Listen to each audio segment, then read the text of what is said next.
All right, I'm back out here working on the Nova again, doing some stuff that I've been looking forward to doing for a while. I'm getting some of the hot side put together for the turbos.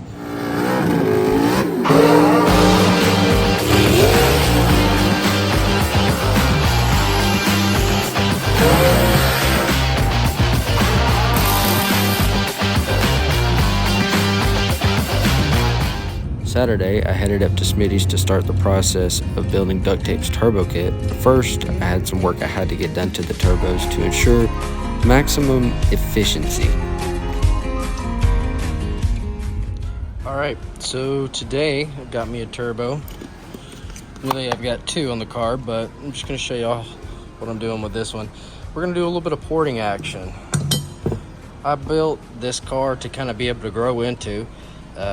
Be able to start out at one power goal and hopefully be able to move up to another power goal just by swapping a couple things on the car. And I made sure that other aspects of the car were already prepared for bigger turbos. So one of those things is this right here is for a T4. This is a T3 style, and you've got about a 1/4 inch on each end longer, and you got about an 1/8 inch on each side here. Now, I went ahead and I took measurements of everything, like so, to figure that out. But what I did was, I went to Harbor Freight, good old Harbor Freight, and I got some carbide bits. And all I'm gonna do is, with this is where, come over here to the car, you'll be able to kind of see. The exhaust pressure will be coming this way and going into the turbo. And so if this has a bigger out, like it's coming out and it's big and then it goes to small, big to small, that's gonna make a lot of back pressure pushing it back towards that way. What that can do is that can actually heat up the valves, heat up problems, and you end up having problems. What? So what I'm going to do is I'm going to take the turbo housing and do some porting on the turbos. So we're just going to make this a little bit easier transition. We'll port them so that it can build boost easier and quicker. I'll show y'all what I'm doing. So before I start porting the turbo housing, I'm going to go ahead and disconnect the actual housing from the turbines and such. That way all the steel bits that I grind out of here don't get in the turbo. These are very small clearance, so you don't want to get metal bits up in there. All I'm doing is on this side as well, these bolts hold these little metal tangs on there, and they hold the housing in place. Once you take all these bolts out on that end, this will be able to come off and we can start grinding. So got all the bolts taken out and the 2 half clips. Now this guy should just come right off. Take 2. There we go. Look at that little buddy. Now, I've brought the housing out here, put it in the vise, put a little rubber grips on there to protect it. But if you look inside of there, you can see the lip that I'm talking about. It's not a big lip, but it's enough. It's enough to kind of block some air, and we're just gonna clean that up a little bit. So now, how I'm gonna figure out how to clean that up is I'm gonna put a mark on the inside. I'm gonna use a marker, and I'm gonna mark the inside using the actual piece as a template for where I need to grind on the housing of the turbo. Okay, it might be a little bit hard to see, but I've got my outline on there where I can see where I need to grind to. Now I'll take die grinder with a carbide bit. It's the only way you're really gonna get through cast iron steel of any kind, really. Harbor Freight's got them. I picked it up, and they got that 90-day warranty, if you know what I mean. So I'm gonna get this ported out, and we'll see what it looks like when I get done. What I'm gonna do is I'm just gonna take my time and put a little bit of an angle on it. You can see that I started right there, and I'm just gonna take that angle to the line, just so it's a smooth transition from the headers into the turbo. Now everything is super smooth, nice easy flow, and I'm gonna air this thing out, make sure everything's clean, wash it out.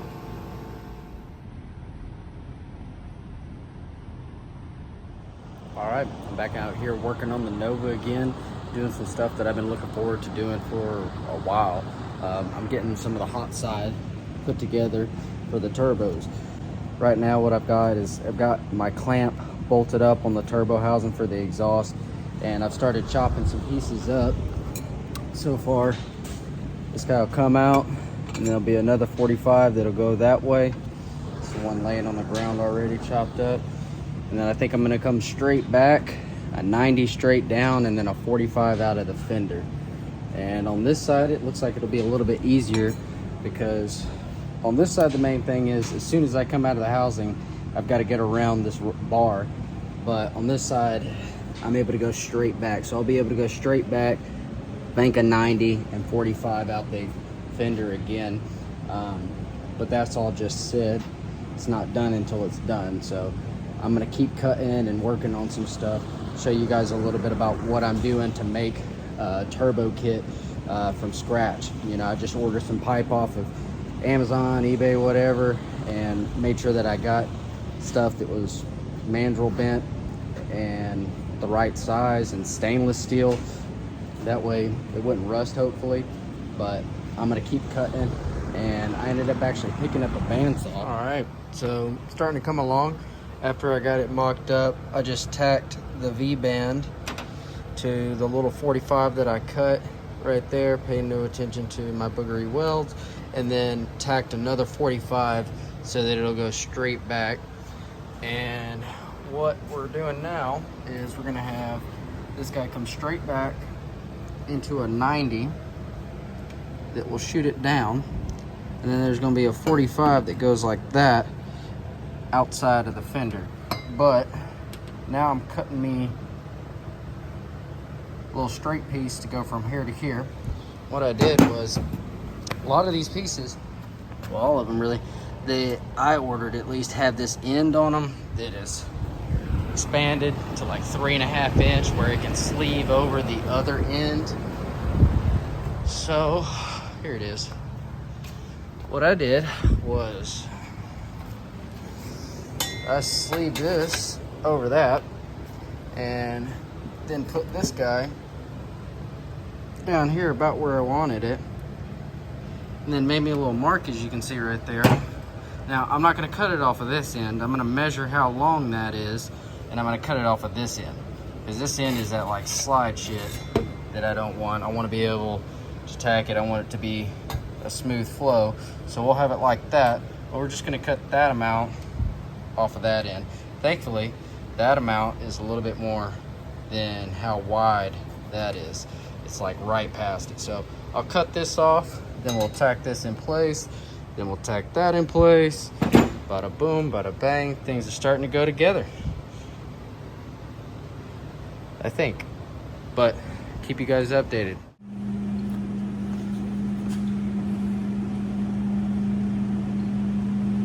I'm going to try to weld this V-band on. This is going to be for the right side.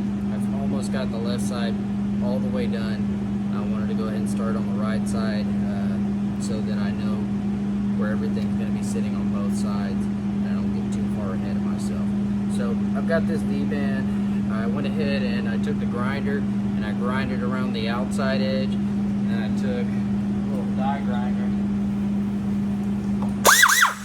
and ground the inside of it from where I cut it with the bandsaw. That just makes sure that there's nothing on the outside that's going to mess up the weld, and nothing on the inside that's going to prohibit any exhaust flow out of the back of the turbo. So what I'm doing right now is I'm just going to tack this together. I'm not going to put any kind of beads on it. I just want to tack it together so that I can continue putting pieces together. And once I have all of the pieces together and I know where everything's going to go, I'll put some beads on it then. Or actually, I'm going to have my buddy, who's a much better welder than me, put some beads on this for me.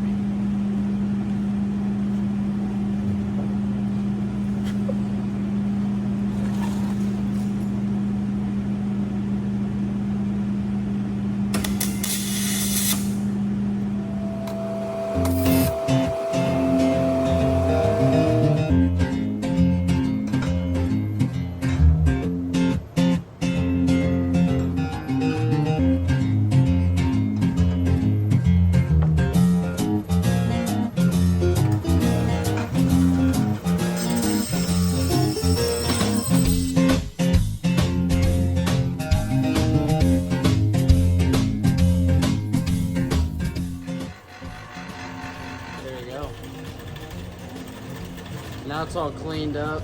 It'll be a little bit easier to weld, but it'll also be easier just to fit together. I'm gonna blow all the metal shavings out of this and test fit it. That was hot. Come on, man. So as I'm building the hot side on the kit, essentially what I've been doing as I'm going along is just using a Sharpie to kind of keep track of things.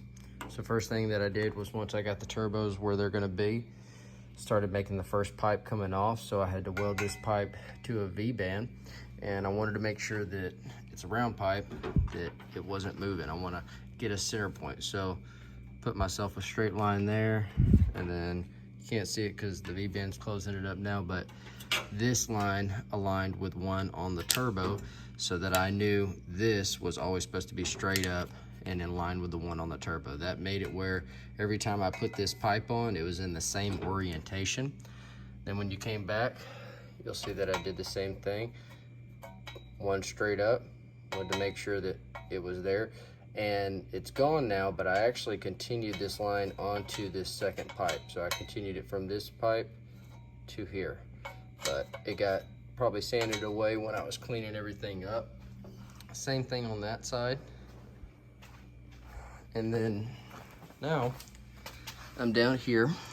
You'll see that I did the same thing right here with a line. That way I knew what rotation it's supposed to be on. This is going to be coming out of there. Problem is this doesn't go straight to there. So should be here. And then this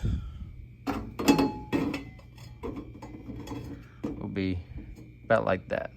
We're gonna cut it off shorter, but I just figured I'd kind of show you guys that I've seen people buy pie cuts and stuff, pre-made pie cuts. You can do that. Me personally, I drive an hour up here to work on the car, and I didn't feel like making it a whole nother day trip. So if you've got yourself a 90 or a 180 and it's mandrel bent, you can just start slicing pie cuts out of it, kind of like what I did, and make yourself what you need.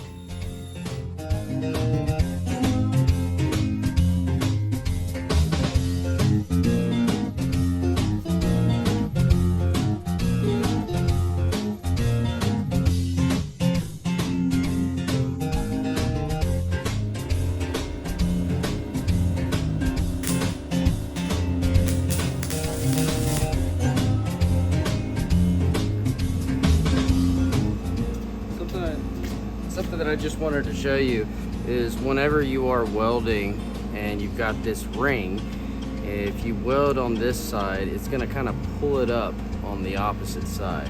When it pulls it up, pretty simple. You just apply a little pressure, get it where it's supposed to be, close that back up, and then weld it. And what you want to do is you want to put one on this side and then go to the exact opposite side. Put one over here, and then if you want to throw a third or a fourth tack on the sides, just try to space it out the best you can.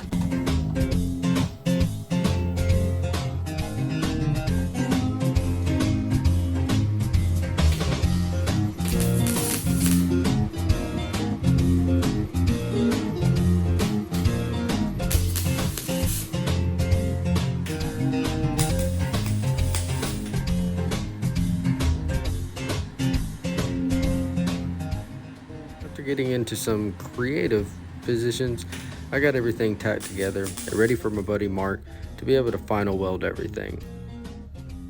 Stay tuned for next week when I make the wastegates, and Mark, an actual professional welder who's been welding for years as his job, is going to be giving some tips and welding everything together. Part 2 coming soon. If you're not already subscribed, thanks again for watching God's Garage.